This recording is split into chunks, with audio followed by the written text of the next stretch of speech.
자, 다음과 같이 집합 x에 대해요. 1대1 대응인 함수 f가 다음 조건을 만족시킨다라고 해요. 어떻게? 1이면 4고 f 합성을 3번 시켰을 때 항등 함수가 나온다 라고 지금 얘기를 하고 있네요. 자, 그렇다라고 했을 때 f의 역함수를 g라 했을 때 다음에 최대값을 구하시오 라고 얘기를 하고 있는데, 자, 그랬을 때 생각해 볼 건 지금 x가 1, 2, 3, 4이고 그 다음에 x에서 x로 가는 함수 f가 있을 때 f는 지금 1에서 4로 간다라고 얘기를 하고 있잖아요.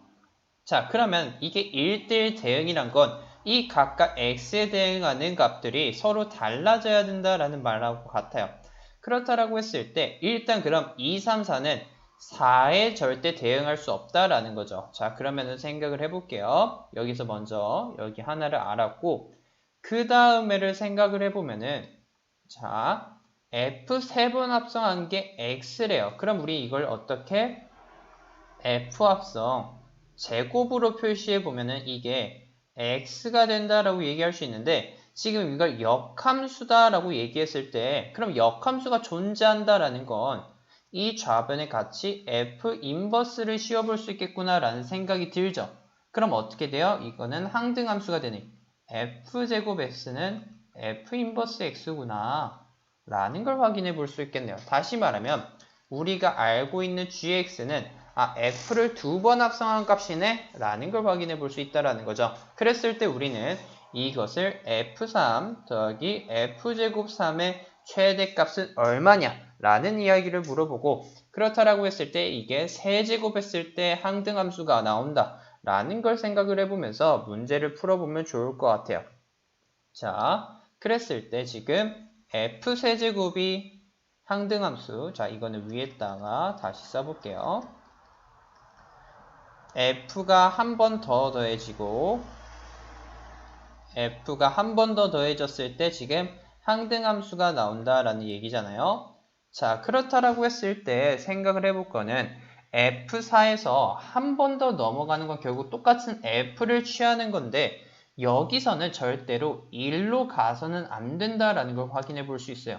왜냐? 1로 가버리면 f 세제곱해서 4가 돼버리잖아요. 그렇다라고 했을 때 이 값은 항등함수가 되어버릴 수가 없으니 이 과정을 통해서 결국 나아갈 거는 1이 돼야 되는데, 그렇게 1로 가버려선 안 되니 그럼 우리는 어떤 얘기? F4는 1이 안 된다 라는 걸 확인해 볼 수 있죠.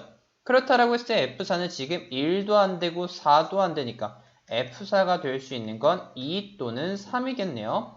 그럼 우리가 임의로 정해보자고요. 첫 번째 F4가 2다라고 했을 때, 그러면은 F4의 값이 2면은 이 값은 2로 향하게 될 테고, 이게 항등함수가 되려면 1의 값으로 결국 가야 되는 거니까 그럼 F2의 값은 1, F3의 값은 그럼 나머지 3이 돼야겠구나 라는 걸 확인해 볼 수 있겠죠. 그랬을 때 F3 플러스 F제곱 3은 그럼 얼마가 돼요?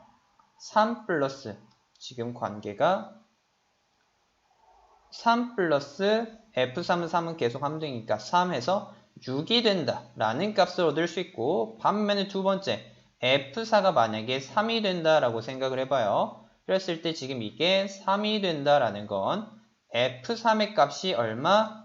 1이 된다라는 거죠. 그럼 자연스럽게 F2의 값은 1, 3, 4를 제외한 2가 되어야 된다 라는 걸 확인해 볼 수 있고, 그렇다라고 했을 때 이때 경우 F3의 값은 1이고 그리고